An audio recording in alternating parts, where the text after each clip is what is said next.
मैं अमित और आप हैं अमित एजुकेशन सेंटर 21 के साथ। तो जी हाँ दोस्तों, आज हम लोग पढ़ेंगे क्लास 10th का हिंदी। क्या पढ़ेंगे? हिंदी। यानी क्लास 10th का पढ़ेंगे हिंदी, जो काव्य खंड है। काव्य खंड का अर्थ होता है कविता। काव्य खंड का अर्थ होता है कविता। और आपको भी पता है कि हमारे क्लास 10th के हिंदी में 12 कहानी, लेख, जीवनी पढ़ना है और 12 कविताएं पढ़ना है, ठीक है ना।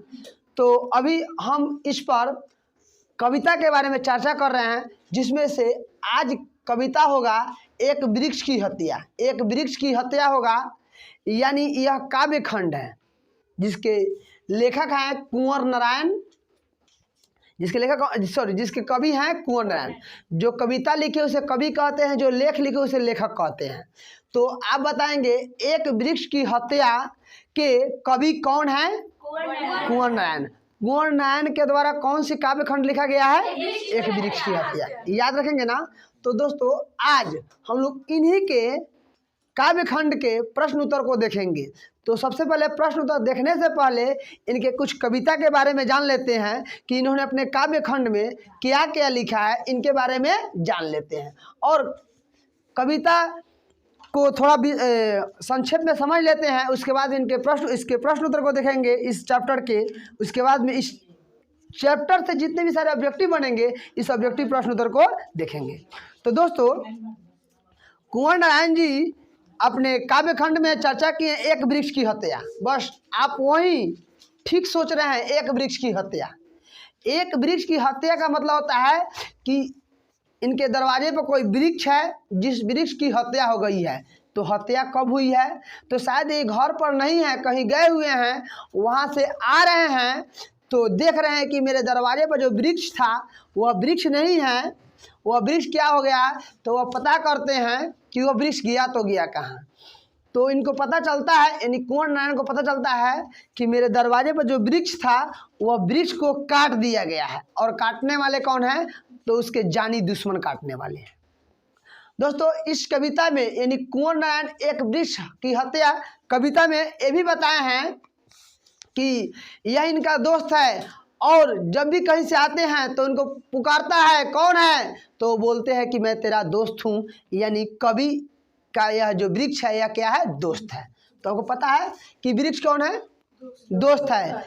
यह काव्य खंड यानी एक वृक्ष की हत्या काव्य खंड को किसने लिखा है? कुंवर नारायण।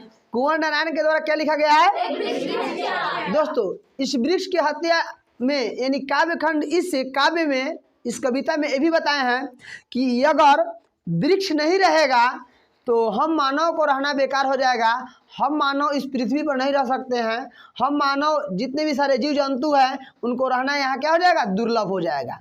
साथ में ये भी बताए हैं कि अगर वृक्ष नहीं रहा तो समझ लीजिए कि एक दिन ये धरती मरुस्थल बन जाएगा। एक दिन सारे लोग ऑक्सीजन की कमी से तप कर मर जाएंगे। तो दोस्तों, अब हम लोग काव्य खंड की ओर चलते हैं, इनके काव्य खंड की ओर चलते हैं। काव्य खंड में प्रश्न उत्तर क्या है उसी को पहले देखते हैं, उसके बाद ऑब्जेक्टिव देख पाएंगे। चलिए, यहाँ पे जो हमारे यह प्रश्न उत्तर जो काव्य खंड है एक वृक्ष की हत्या है ना, इसी काव्य खंड में प्रश्न उत्तर की चर्चा किया गया है, जो आपके एग्जाम के लिए बहुत ही VVI होने वाला है। यहाँ पे दोस्तों लिखा हुआ है कि कवि को वृक्ष बूढ़ा चौकीदार क्यों लगता था। यानी कवि को यह वृक्ष जो था वह बूढ़ा चौकीदार क्यों लगता था? तो दोस्तों, कवि को बूढ़ा चौकीदार इसलिए लगता था कि वह हमेशा सीना ताने दरवाजे पर तैनात रहता था। जिस प्रकार चौकीदार घर की सुरक्षा में दरवाजे पर खड़ा रहता है, उसी प्रकार यह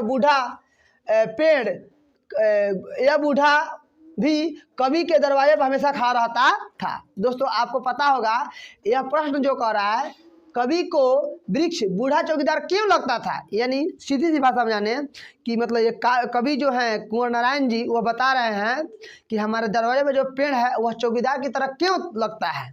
तो आप भी कह सकते हैं वृक्ष जो होता है हमेशा एक जगह स्थायी होता है, है ना। जिस तरह से चौकीदार किसी घर के या किसी सामान के सुरक्षा में हमेशा खड़ा रहता है, उस प्रकार यह वृक्ष भी है जो हमेशा यह चौकीदार की तरह खड़ा रहता है और सीना ताने पूरा उस बंदूक लिए हाथ में खड़ा रहता है। जिस तरह से कोई पहरा देता है उस तरह से यह पेड़ क्या रहता है, खड़ा रहता है। तो इसका आप जवाब लिख सकते हैं, समझ गए। कवि को बूढ़ा चौकीदार, कवि को वृक्ष जो है, वृक्ष वह बूढ़ा चौकीदार क्यों लगता था, मतलब इसके कहने का मतलब यही है कवि काव्य खंड में कि जो कुंवर नारायण जी हैं, कुंवर नारायण जी, वह जो पेड़ को आप बूढ़ा चौकीदार क्यों समझ रहे हैं, यह कुंवर नारायण उस पेड़ को बूढ़ा चौकीदार क्यों समझ रहे हैं, तो इसीलिए समझ रहे हैं क्योंकि जिस तरह से चौकीदार अपने घर की रक्षा करता है उस तरह यह पेड़ भी है अपने घर की रक्षा कर रहा है। बस जवाब समाप्त हो गया।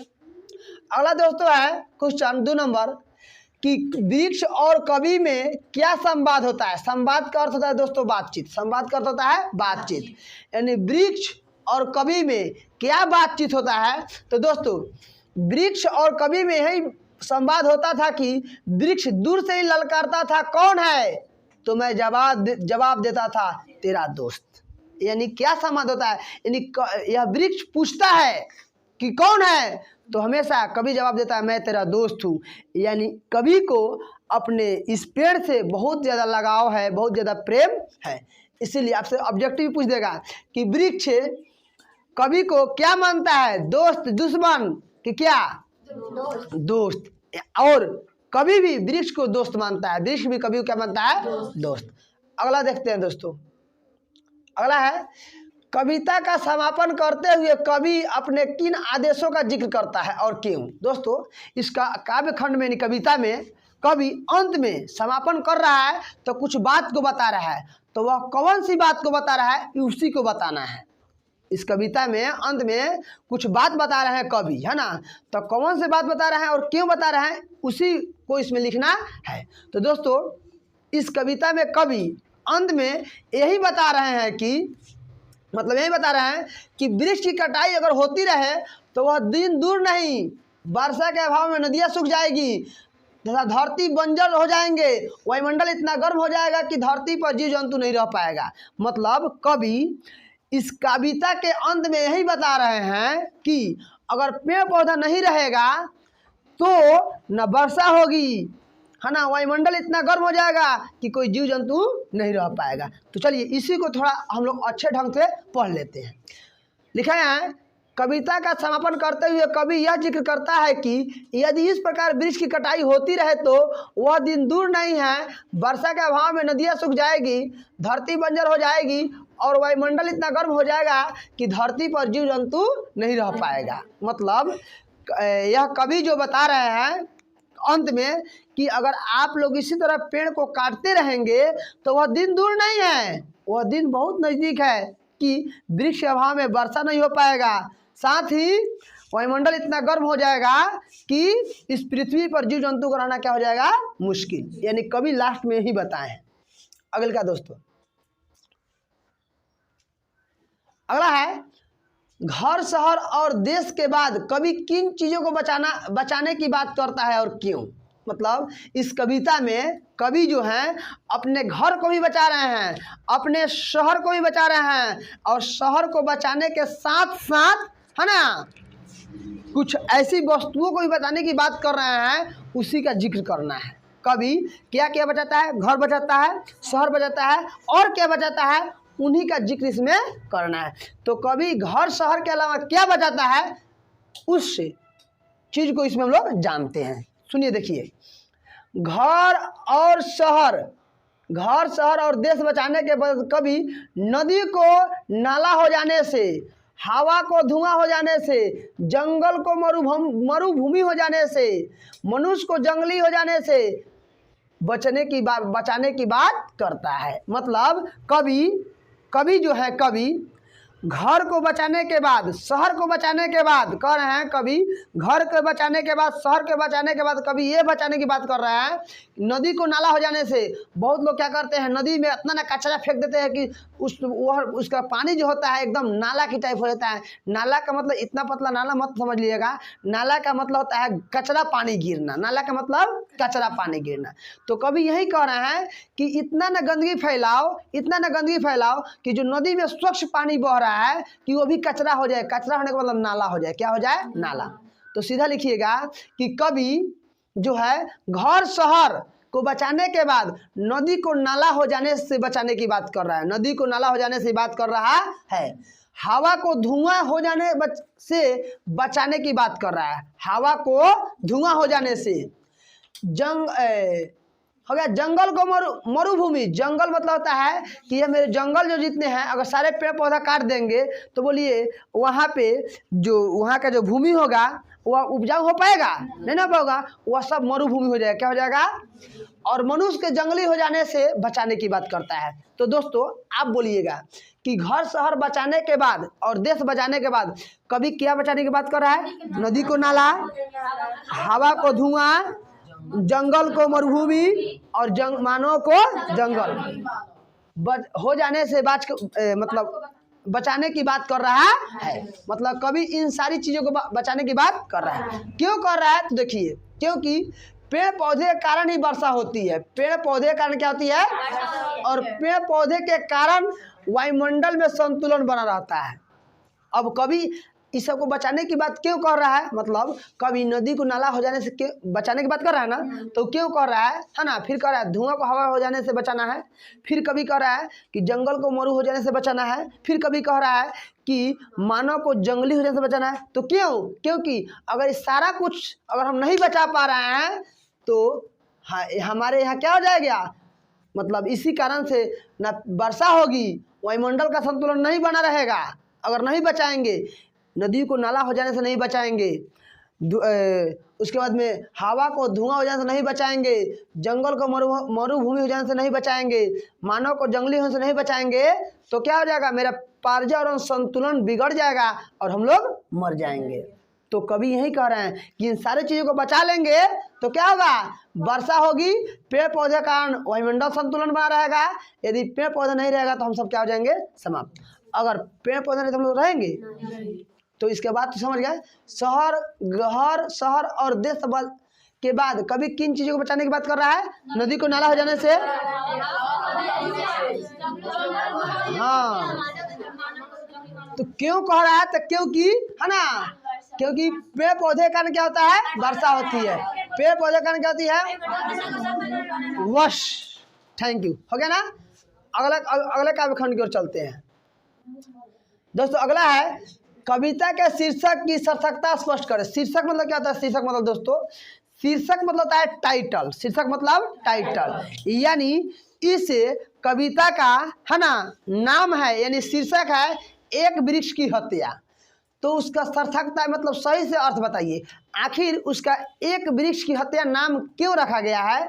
तो इसीलिए रखा गया है कि अगर हम लोग अगर आज नहीं संभलते हैं, ध्यान नहीं देते हैं, अगर पेड़ पौधों को ध्यान नहीं देते हैं तो क्या होगा? एक दिन सारा लोग पेड़ पौधों को काट देंगे और हम लोग क्या हो जाएंगे?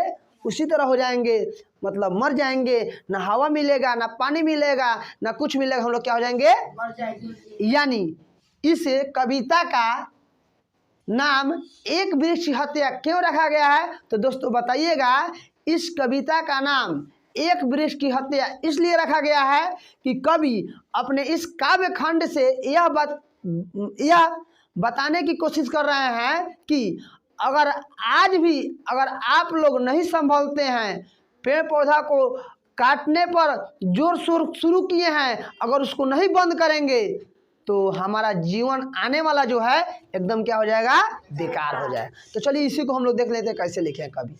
तो कविता के शीर्षक की सार्थकता स्पष्ट। किसी भी काव्य खंड या कहानी का शीर्षक विषय वस्तु घटना के आधार पर रखा जाता है। मतलब किसी भी वस्तु का शीर्षक जो है वह विषय वस्तु के आधार पर रखा जाता है। प्रस्तुत कविता का शीर्षक एक वृक्ष की हत्या। एक वृक्ष की हत्या विषय वस्तु के अनुकूल है, क्योंकि यह कविता एक काटे गए वृक्ष के बहाने पर्यावरण और सभ्यता के विनाश कथा का उजागर करता है। यह कविता यह संदेश देता है कि अगर वृक्ष की हत्या कर दी जाए तो पर्यावरण का संतुलन क्या हो जाएगा।